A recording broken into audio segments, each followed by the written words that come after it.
La Biblia describe la condición espiritual del hombre de diversas maneras. Dios nos dice en su palabra que el incrédulo está muerto en sus delitos y pecados. Nos dice que se encuentra en un estado de enemistad, en un estado de rebeldía contra Dios. Pero la Biblia también describe al hombre en su estado natural como alguien que está voluntariamente ciego a las realidades espirituales. Para muchas cosas el hombre tiene visión, mucha visión, pero es incapaz de percibir el estado real en que se encuentra su alma delante de Dios, y mucho menos es incapaz de desear el remedio que Dios ha provisto.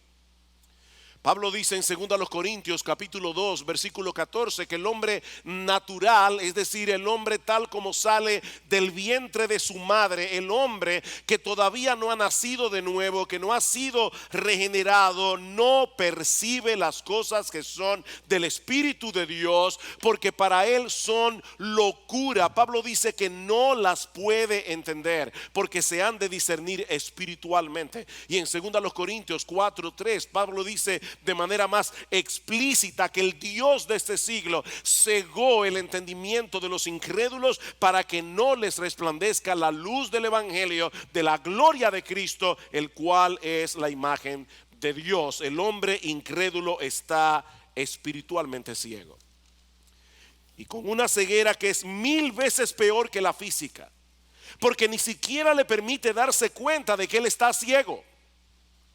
Él cree que ve, pero no ve. Y ese es precisamente el tema de la porción del Evangelio de Marcos que estudiaremos en esta mañana. Marcos capítulo 8, vamos a estar viendo los versículos 1 hasta el 26. Es un pasaje muy extenso, por lo que no vamos a detenernos en cada uno de los detalles que aparecen allí, pero aún así, mis hermanos, vale la pena entender esta porción del Evangelio de Marcos como un todo para poder ver el hilo de pensamiento que corre a través de esta sección del Evangelio. Este capítulo comienza con un incidente similar al que nosotros vimos hace varias semanas atrás en el capítulo 6 de Marcos, cuando el Señor alimentó a una gran multitud con 5 panes y 2 peces. Por eso hemos titulado esta primera escena una lección repetida para un grupo de alumnos de lento aprendizaje.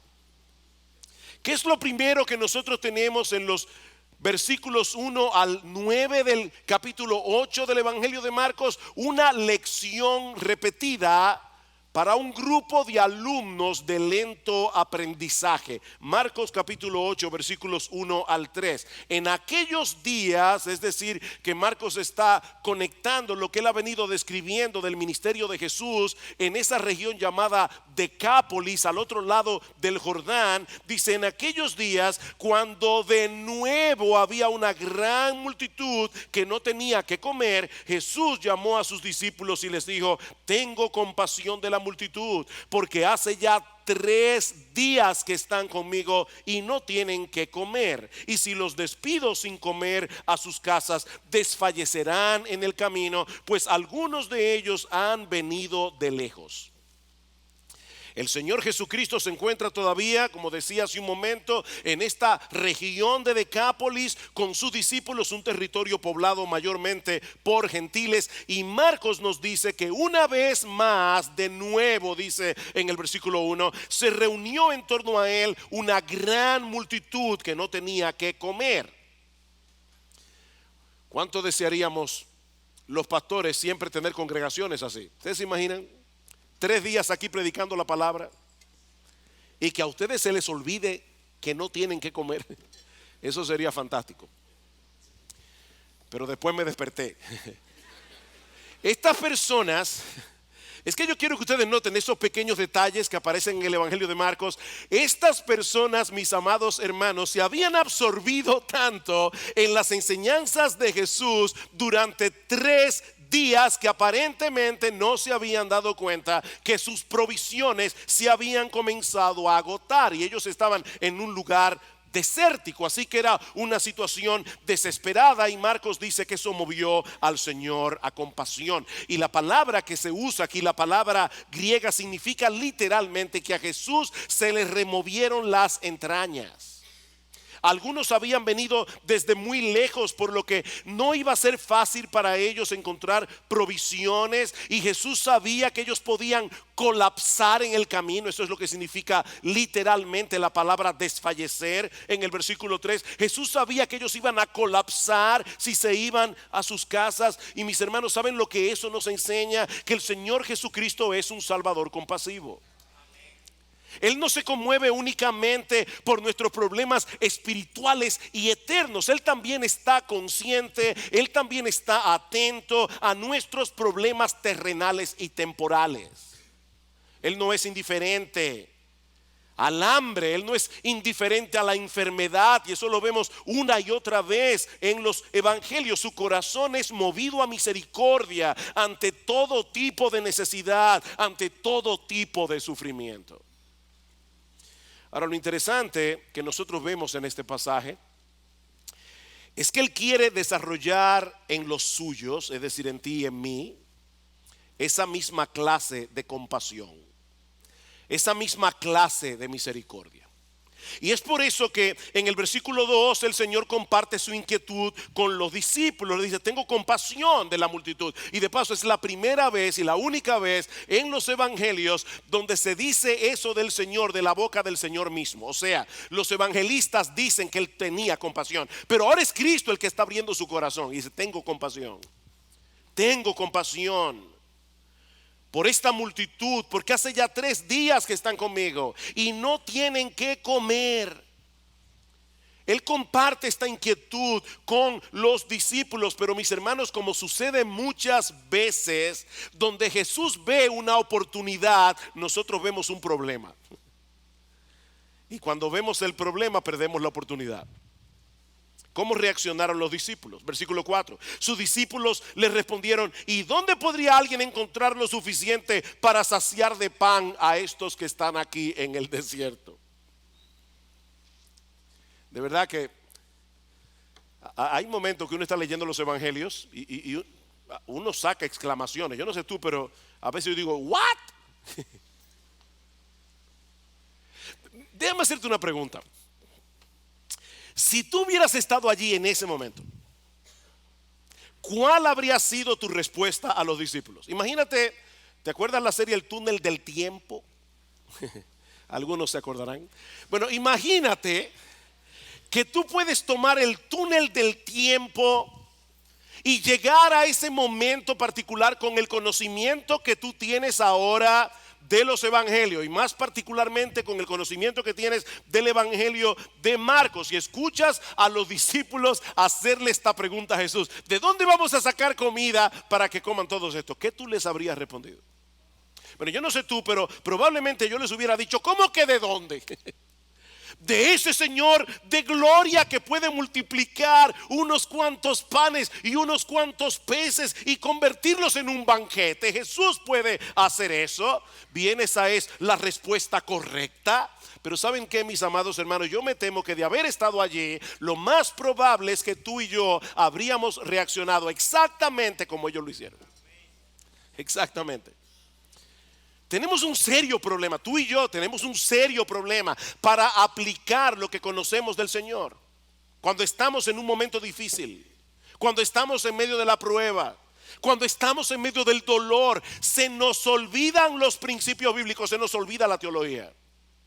Pero ya hablaremos de eso dentro de un momento. Ahora, lo sorprendente de esta historia, mis hermanos, es que el Señor no desecha a sus discípulos por causa de su torpeza, y eso es una buena noticia, sino que con toda paciencia les repite la misma lección que le había dado en el capítulo 6, versículo 5. Y Él les preguntó: ¿cuántos panes tenéis?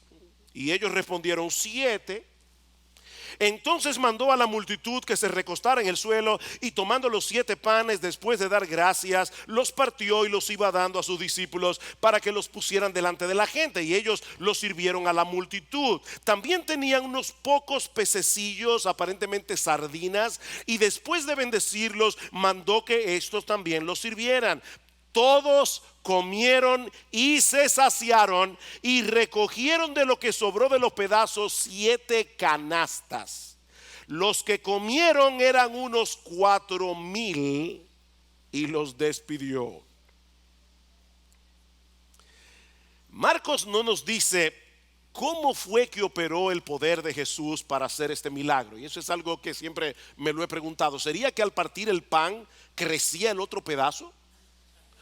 ¿O sería que en la canasta donde estaban los 7 panes y los pocos pececillos comenzaron a aparecer de la nada panes y peces? Nosotros no lo sabemos. Y saben que, mis amados hermanos, no tiene la menor importancia, porque sea de un modo o de otro, el punto es que el Señor alimentó milagrosamente a un montón de personas con 7 panes y unos pocos pececillos. Es el mismo que en el principio creó de la nada con el poder de su palabra los cielos y la tierra. Él estaba allí ese día, encarnado en persona, y sigue siendo el mismo en el día de hoy.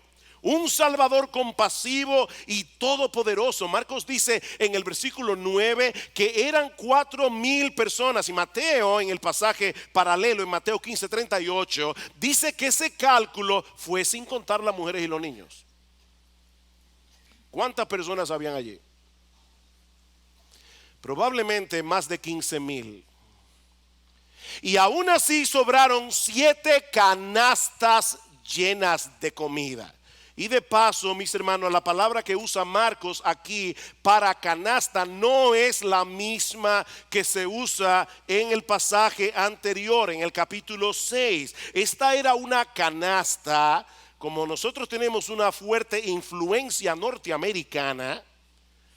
Creo que ustedes van a entender esto. Es un hamper, eso es lo que significa la palabra griega. Es una canasta lo suficientemente grande para que quepa un hombre entero dentro de ella. Es la misma palabra que aparece en Hechos capítulo 9 versículo 25, cuando dice que Lucas, que Pablo tuvo que ser descolgado del muro de Damasco en una canasta. Así que es probable que en esta ocasión hayan recogido más panes y más peces que en el milagro anterior. Mis hermanos, ¿qué aprendemos de esta escena? Que nuestro Dios tiene el poder para proveer para todas nuestras necesidades conforme a sus riquezas en gloria en Cristo Jesús, como dice Pablo en Filipenses 4. Él es un Dios confiable, Él es un Dios poderoso, Él es un Dios compasivo. Nosotros podemos echar nuestras cargas, podemos echar nuestras ansiedades sobre Él, porque Él tiene cuidado de nosotros, como dice el apóstol Pedro. Lamentablemente e increíblemente, hay muchos que no quieren a ese Salvador reinando en sus vidas. Y por eso cierran sus ojos a toda evidencia, como vemos en la siguiente escena del pasaje, que yo he titulado Palabras de juicio para un grupo de ciegos que no quiere ver.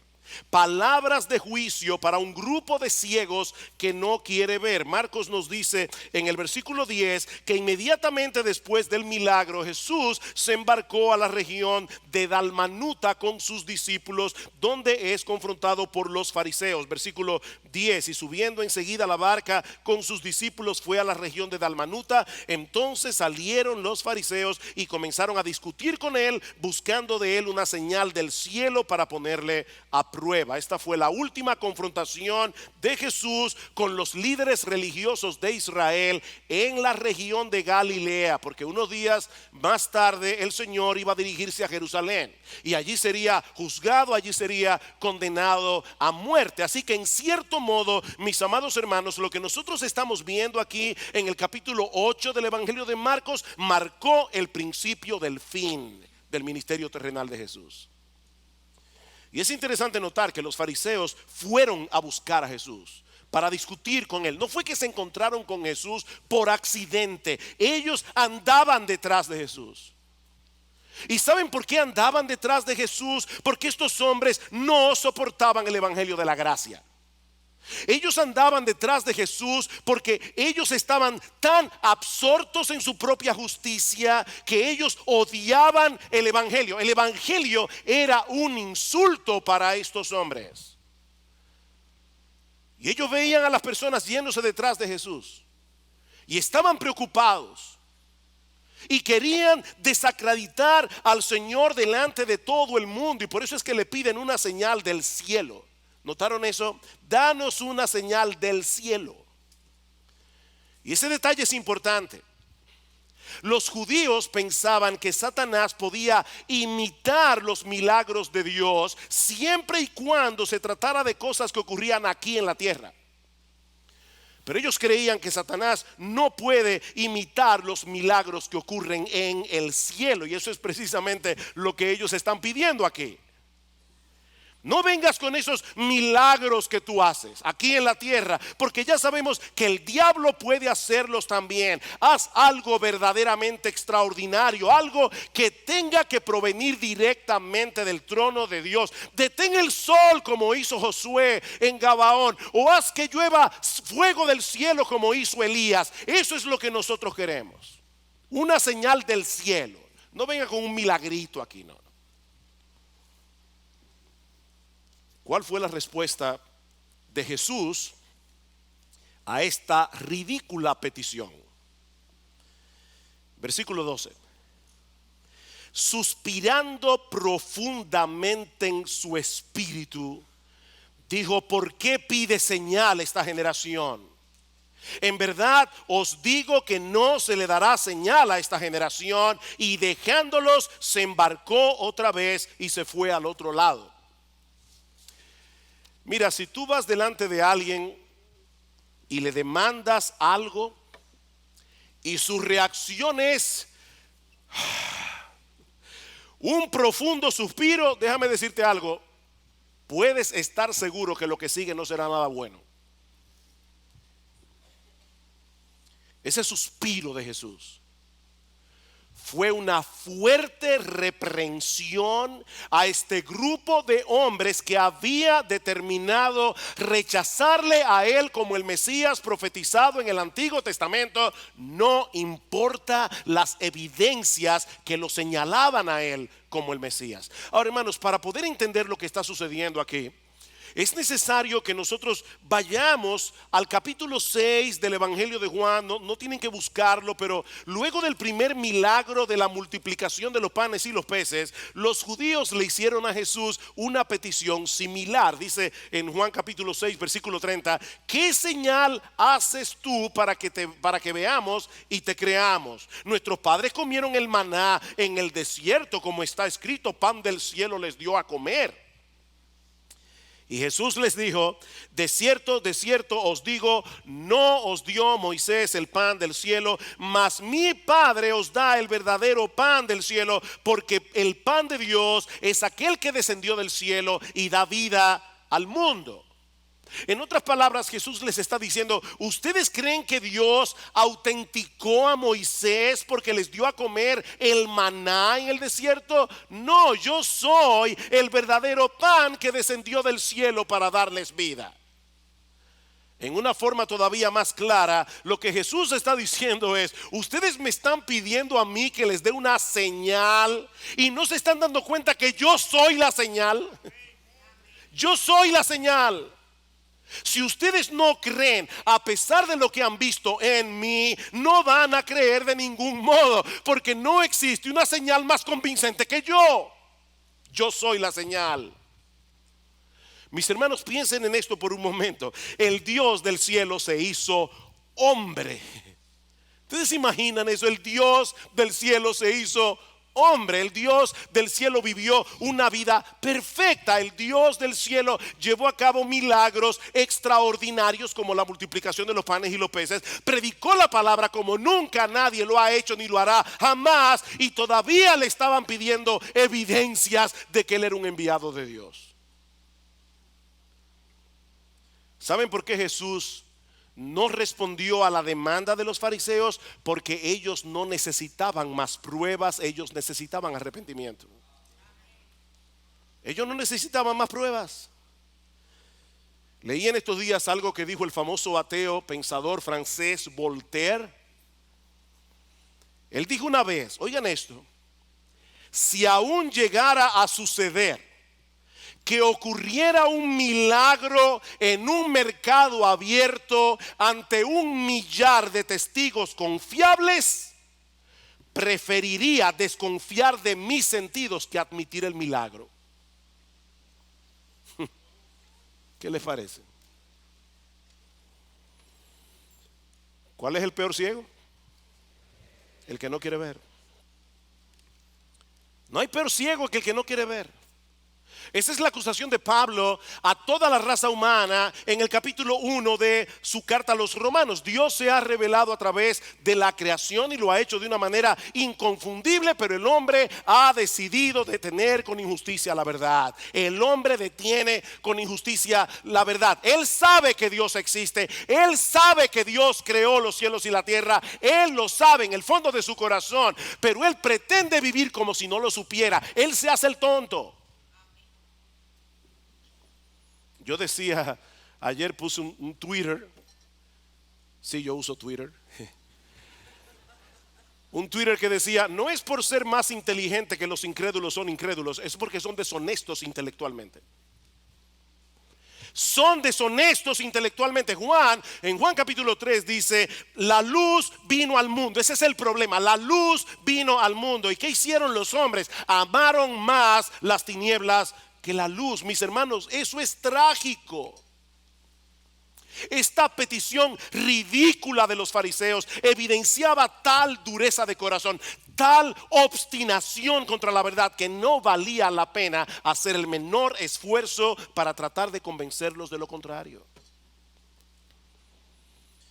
Marcos dice que el Señor los dejó y se fue hacia el otro lado del mar. Y mis hermanos, esto no fue un simple traslado de un lugar a otro, esto fue un abandono. Esa es la idea.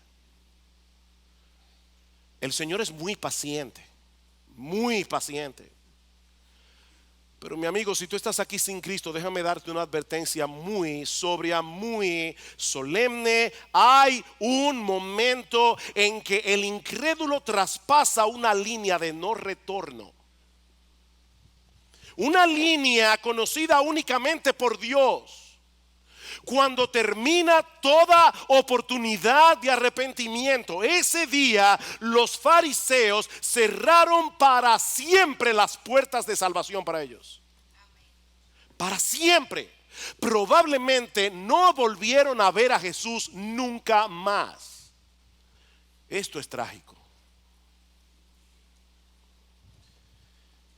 Pero el texto no termina allí. Marcos también nos narra otro incidente que nos revela otro tipo de ceguera espiritual, una ceguera que afecta a los creyentes. Los líderes religiosos de Israel estaban completamente ciegos, estaban voluntariamente ciegos, pero ahora Marcos quiere hacernos ver que los discípulos también tenían un serio problema en su entendimiento de las cosas. Por eso yo he titulado la siguiente escena, unas palabras de reprensión para un grupo de creyentes con miopía espiritual. Unas palabras de reprensión para un grupo de creyentes con miopía espiritual. El Señor y los discípulos se van en la barca al otro lado del mar, pero Marcos nos dice en el versículo 14 que se habían olvidado de traer panes para todo el grupo. De hecho, Marcos incluye el detalle de que había un solo pan en la barca para 13 hombres, bien comidos, pescadores, hombres que hacían mucha fuerza física. Y nosotros podemos suponer que los discípulos le estaban dando mente al asunto, tal vez preocupados de que Jesús les preguntara por la comida y quedara evidenciado que habían sido unos irresponsables. En ese contexto, el Señor les da la advertencia que encontramos en el versículo 15. Y él les encargaba diciendo: tened cuidado, guardaos de la levadura de los fariseos y de la levadura de Herodes. En el pasaje paralelo, en el Evangelio de Mateo, se incluye también la levadura de los saduceos. Así que si tomamos los dos pasajes, Jesús les dijo: tengan cuidado con la levadura de los fariseos, con la levadura de los saduceos y con la levadura de los herodianos. Estos eran los tres grupos de influencia en la sociedad judía de aquel tiempo. Los fariseos eran los legalistas, aquellos que se querían salvar a través de su obediencia, aquellos que creían ganarse el favor de Dios a través de rituales, a través de su obediencia a los 10 mandamientos. Luego estaban los saduceos. Los saduceos eran los teólogos liberales de aquellos días, aquellos que no aceptaban la inspiración total del Antiguo Testamento. Y luego estaban los herodianos. Los herodianos fácilmente se hubieran postulado en las elecciones de República Dominicana y habrían ganado muchos votos. Eran los secularistas de la época. Ahora, no olviden, hermanos, que los apóstoles eran creyentes, con la única excepción de Judas. Estos hombres lo habían dejado todo para seguir a Cristo, pero aún así el Señor les advierte que se cuidaran de la influencia de estos grupos. Cuídense de esa levadura. Ustedes saben lo que hace la levadura, ¿verdad? Usted pone un poquito de levadura en la masa del pan y esa levadura leuda todo, afecta todo. Bueno, por esa razón la levadura se usa en la Biblia metafóricamente para señalar algo que nos puede parecer pequeño, pero que puede traer una significativa alteración en todo lo que toca. De ahí que la levadura vino a ser un símbolo de aquello que corrompe, de aquello que destruye. Mis hermanos, déjenme decirles algo con todo mi corazón de pastor en esta mañana. Nadie, incluyendo el mismo que está predicando, nadie aquí es inmune al legalismo. De hecho, si tú quieres ver a un legalista, mírate al espejo. Nosotros todos somos legalistas en recuperación. Es increíble cómo escuchamos una y otra vez el mensaje del evangelio y la tendencia del corazón es a querer ganarnos el favor de Dios a través de lo que hacemos. Cuidado con la levadura de los fariseos. Iglesia bíblica del Señor Jesucristo, en el siglo XXI, cuídense de la levadura de los fariseos. Es dañina, es terrible en la vida de un cristiano. Pero cuídense también de la levadura de los saduceos. Cuídense, hermanos, de todas esas voces que están hoy día atacando la infalible palabra de Dios. En estos días alguien nos mandó por WhatsApp un artículo que alguien había escrito y decía: ¿alguien le puede responder a esta persona diciendo que qué están hablando los religiosos basándose en un libro anticuado, en un libro arcaico, cuando los religiosos han demostrado que son unos hipócritas? No me pude contener y puse otro Twitter. No recuerdo exactamente cómo decía, pero era algo como esto: la hipocresía siempre estará presente en todo grupo religioso, pero Jesús sigue siendo la verdad y la Biblia sigue siendo su palabra. Cuidado, hermanos, con la levadura de los saduceos. Cuidado con la levadura de los herodianos. Cuidado, hermanos, con la mundanalidad. ¿Saben que muchas personas, queriéndose cuidar del legalismo, se arrojan en los brazos de la mundanalidad? Y ninguna de las dos cosas son buenas, son terribles para el alma, son levadura que corrompen. Y si no estamos alertas, mis queridos hermanos, si no estamos en guardia, fácilmente podemos ser arrastrados por cualquiera de estos vientos de doctrina, como dice Pablo en Efesios 4. Pero ese no es el punto central de esta historia, así que debo resistir la tentación y no seguir hablando de este tema. Porque el punto principal de esta historia es la reacción de los discípulos a la advertencia de Jesús. Versículo 16. Y ellos discutían entre sí que no tenían panes. Hermanos, no pierdas el hilo de la historia para que entiendas lo que está sucediendo aquí. Y por eso es que quise predicar de estos 26 versículos juntos, porque es que están conectados. El Señor acaba de repetir el milagro de la multiplicación de los panes y los peces, no se olviden eso. Pero cuando los discípulos se dan cuenta que solo tenían un pan en la barca, comienzan a preocuparse. ¿Alguna vez a ti te ha pasado que tú estás tan preocupado por algo que todo lo que escuchas lo interpretas a la luz de esa preocupación, aunque no tenga nada que ver con eso? Yo creo que eso fue lo que pasó aquí. Los discípulos estaban tan preocupados por el tema del pan que desde que ellos escucharon la palabra levadura no escucharon nada más. Increíble. Miren, mis hermanos, déjenme decirles algo. Nuestras preocupaciones terrenales no se quedan fuera cuando ustedes vienen a la iglesia. Ellas entran con ustedes aquí y se sientan con ustedes aquí en el servicio de adoración. Y si no estamos alerta, nuestras preocupaciones pueden anular el impacto de la predicación de la palabra de Dios en nuestros corazones. Dice en Marcos capítulo 4 versículo 19 que las preocupaciones por las cosas de este mundo ahogan la palabra y la hacen estéril, la hacen infructuosa. Pregunta: ¿cómo podemos combatir eso? Pero yo pienso que la respuesta se encuentra en el pasaje paralelo otra vez en el Evangelio de Mateo. Dice en Mateo capítulo 16 versículo 18 que el Señor introdujo estas preguntas que aparecen en Marcos capítulo 8, diciendo a los discípulos: hombres de poca fe. Esa frase no la incluye Marcos. Hombres de poca fe, ¿por qué discutís entre vosotros que no tenéis pan? Ahí está la clave. El Señor estaba hablando de algo tan serio, pero ellos no pudieron entenderlo por causa de su incredulidad. La preocupación que tenían por la falta de pan no era más que un resultado de su falta de fe. Y esa falta de fe que producía preocupación entorpecía su entendimiento. Versículo 17. Dándose cuenta, Jesús le dijo: ¿por qué discutís que no tenéis pan? ¿Aún no comprendéis ni entendéis? ¿Tenéis el corazón endurecido?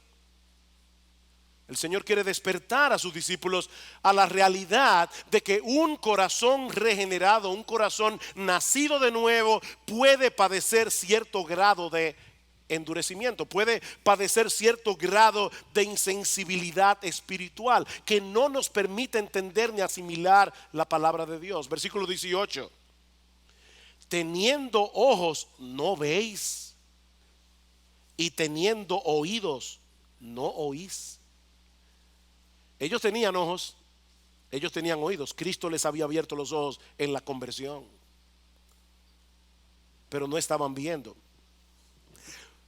Déjenme hacerles una pregunta, hermanos.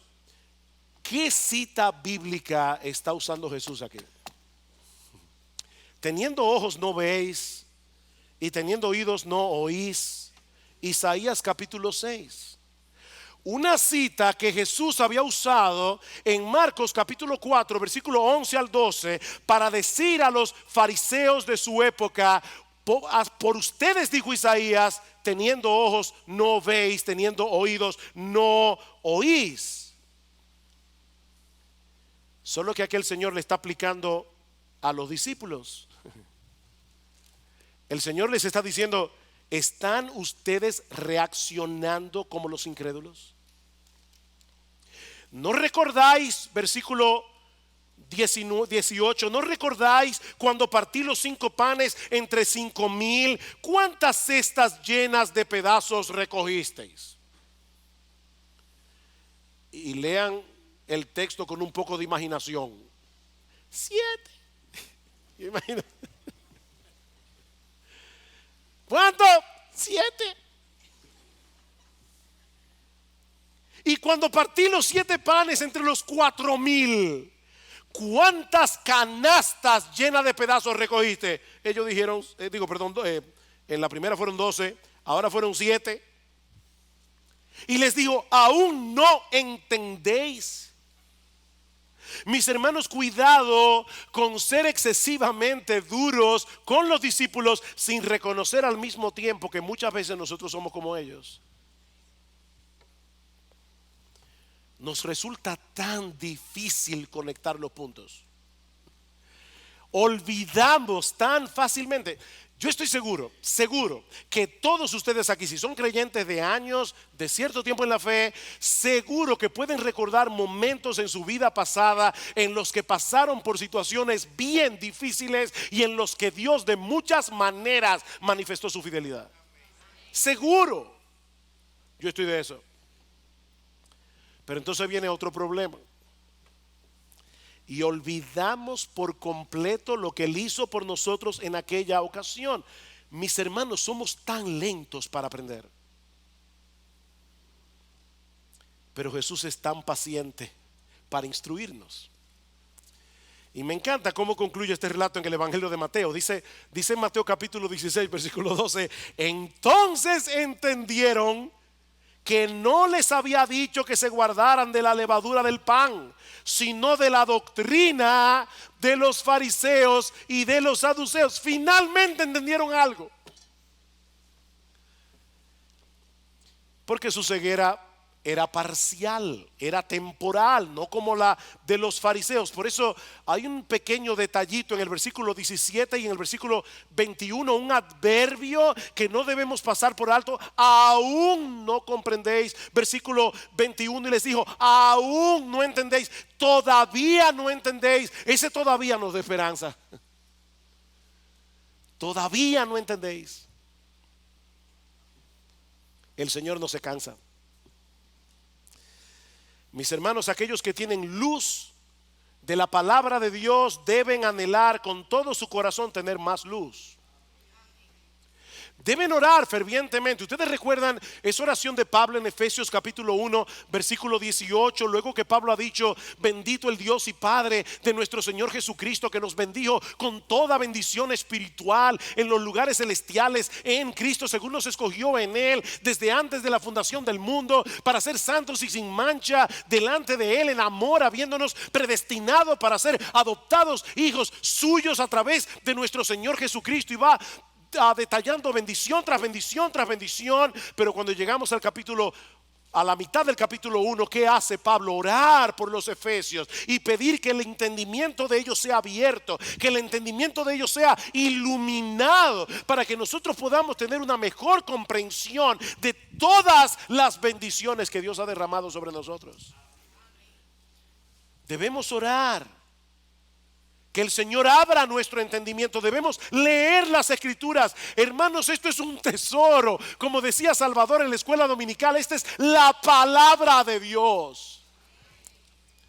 Debemos leer, debemos comernos este libro, debemos empaparnos de este libro, debemos conocer las Escrituras.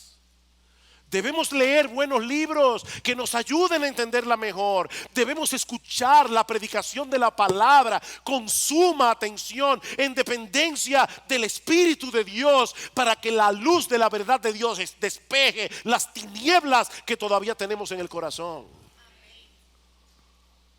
No te quedes donde estás. No te quedes allí. Necesitas seguir profundizando en tu entendimiento de Dios. Necesitas seguir entendiendo el Evangelio. Necesitas seguir entendiendo cuál es la voluntad de Dios para ti. Pablo ora por los colosenses en Colosenses capítulo 1 versículo 9 al 10, para que crezcáis en el conocimiento, en el entendimiento de su voluntad. No te quedes donde estás. Sobre todo porque tú no estás solo en ese camino.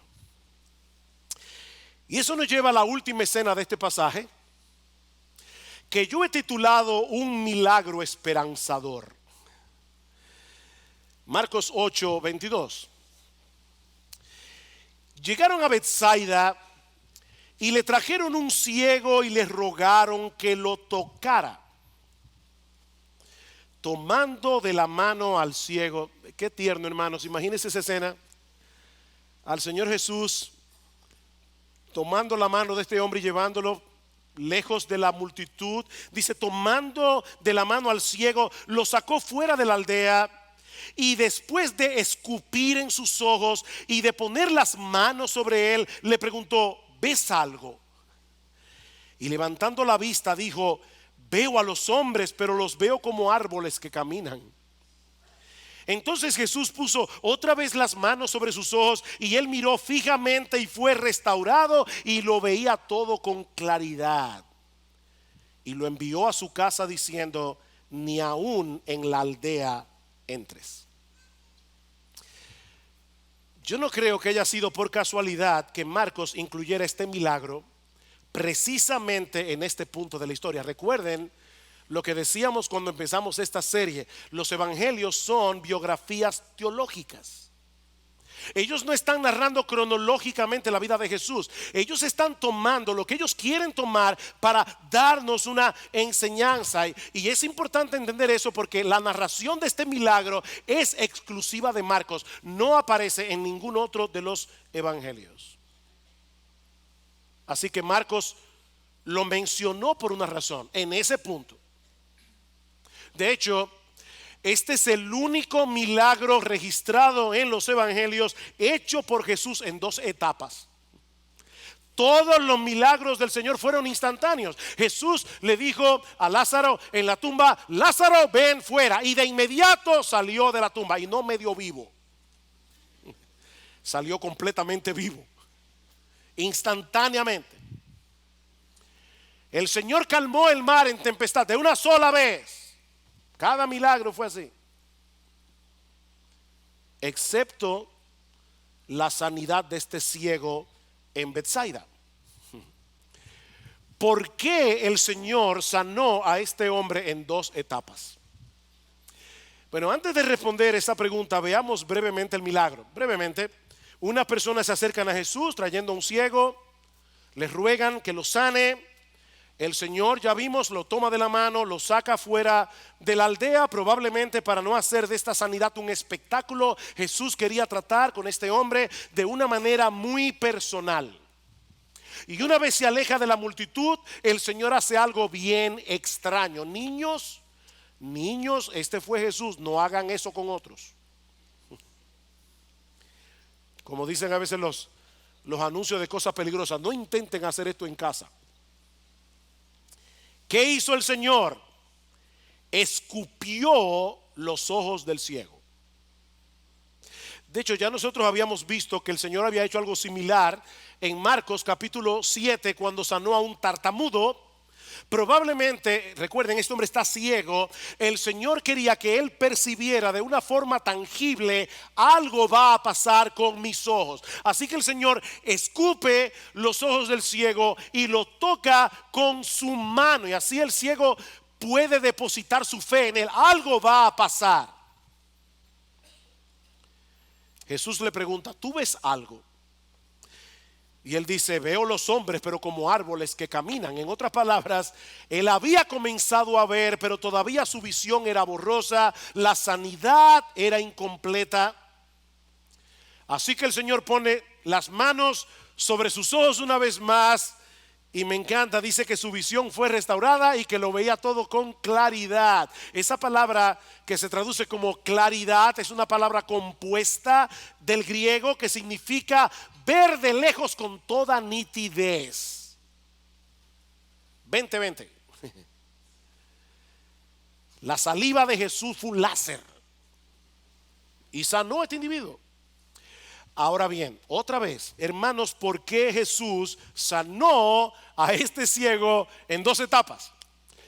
Bueno, muchos comentaristas, y yo estoy completamente de acuerdo, entienden que Cristo quería hacerle ver a los discípulos en una forma gráfica el problema de visión que ellos tenían. Ellos necesitaban seguir avanzando en su proceso de entendimiento. Recuerden la pregunta del versículo 17, ¿es que aún no comprendéis ni entendéis? Versículo 18, teniendo ojos no veis. La visión de los apóstoles era como la de este hombre al principio. Ellos habían recibido visión espiritual cuando se convirtieron al Señor, pero todavía era borrosa. Ellos veían las realidades espirituales como árboles que caminan.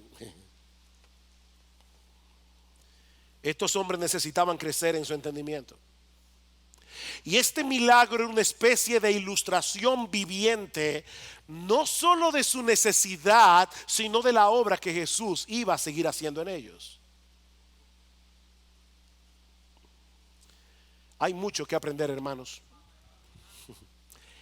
y mucho que creer. Importante eso. Hay mucho que aprender y mucho que creer. El conocimiento teórico no sirve de nada aquí hasta que no lo aplicamos en el momento de las pruebas, hasta que no lo aplicamos en medio de las dificultades de la vida. Los discípulos vieron al Señor multiplicar panes y peces. Yo estoy seguro que si alguien les hubiera dado un examen teológico inmediatamente después del milagro y hubiera una pregunta: ¿es Jesús capaz de alimentar a un montón de personas con unos cuantos peces? Todos los apóstoles hubieran sacado 100 en el teórico. Pero cuando se subieron en la barca y se dieron cuenta de que habían olvidado el pan, entraron en pánico. El creador de los cielos y de la tierra estaba en la barca. El que puede crear panes del aire estaba allí. Pero ellos estaban en pánico. Honestamente, mi hermano, tú no te ves retratado en ese cuadro. Ay, porque yo me he visto allí tantas veces que me avergüenza. Pero gracias al Señor por su paciencia. Gracias al Señor porque Él sigue lidiando con nosotros para afinar nuestra visión espiritual. ¿Y saben cómo lo hace? Proveyéndonos conocimiento a través de la lectura de la palabra, a través de la predicación en la iglesia, a través de otros hermanos, a través de buenos libros, y luego nos coloca en situaciones de prueba en las que tenemos que aplicar el conocimiento aprendido.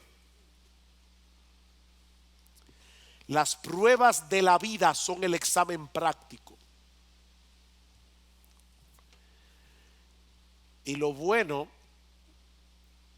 aunque algunos tal vez dirán que eso no es tan bueno, pero lo bueno es que el Señor no se cansa en su trabajo oftalmológico. Él seguirá afinando nuestra visión, afinando nuestra visión, afinando nuestra visión hasta que lleguemos a su presencia. Así que mira, mi hermano, si tú puedes identificar en tu vida que te falta mucho por entender, anímate. Anímate, porque eso quiere decir que tienes visión. O como dice Paul Tripp, eso quiere decir que la gracia te alcanzó. La gracia te alcanzó. La gracia te ha visitado. Y ahora tienes algo de visión. Ahora, si tú eres incapaz de ver tu necesidad de un Salvador, si tú eres incapaz de percibir tu necesidad de ver más claramente, mi amigo, yo te tengo una mala noticia y una buena noticia. La mala es que estás ciego. Tú estás ciego. Estás tan ciego que ni siquiera te das cuenta de que estás ciego.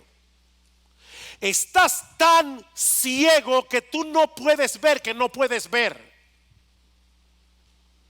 Tú crees que ves, pero no ves. Esa es la mala noticia.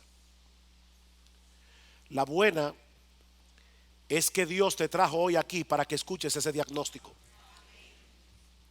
Dios te trajo aquí para que tú sepas cuál es el estado de tu alma. Dios te trajo aquí en esta mañana. Dios te trajo, mi amigo. Yo no sé quién te invitó. Dios te trajo aquí para que veas la necesidad que tienes de visión, para que veas la necesidad que tú tienes de venir a Cristo en arrepentimiento y fe. Tú necesitas un Salvador. Tú necesitas al Salvador. Dice el Señor en Juan capítulo 8 versículo 12: yo soy la luz del mundo. Yo soy la luz del mundo. El que me sigue no andará en tinieblas, sino que tendrá la luz de la vida, mi amigo. ¿Por qué andar a tientas y a oscuras cuando la luz de este mundo te está ofreciendo en esta mañana abrirte los ojos del entendimiento en este mismo instante, gratuitamente, por gracia, por medio de la fe? ¿Por qué andar a tientas y a oscuras? Por eso yo decía que este es un milagro esperanzador, porque nos muestra el poder de Cristo para restaurar la visión que el hombre ha perdido por causa del pecado. Mi amigo, Cristo puede darte visión aquí y ahora.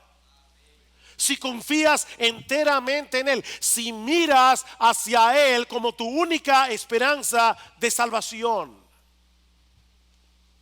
Y a partir de ese momento Él continuará restaurando tu visión para que sigas creciendo en tu conocimiento de Dios, para que sigas creciendo en tu entendimiento del Evangelio, para que sigas creciendo en tu comprensión de lo glorioso, maravilloso, hermoso, dulce y deleitoso que es nuestro bendito Señor y Salvador Jesucristo.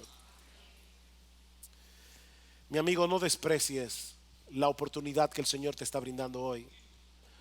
No olvides, hay una línea de no retorno conocida solo por Dios. No abuses de la paciencia divina. Acógete hoy a la misericordia, cuando las puertas de la salvación todavía están abiertas para ti.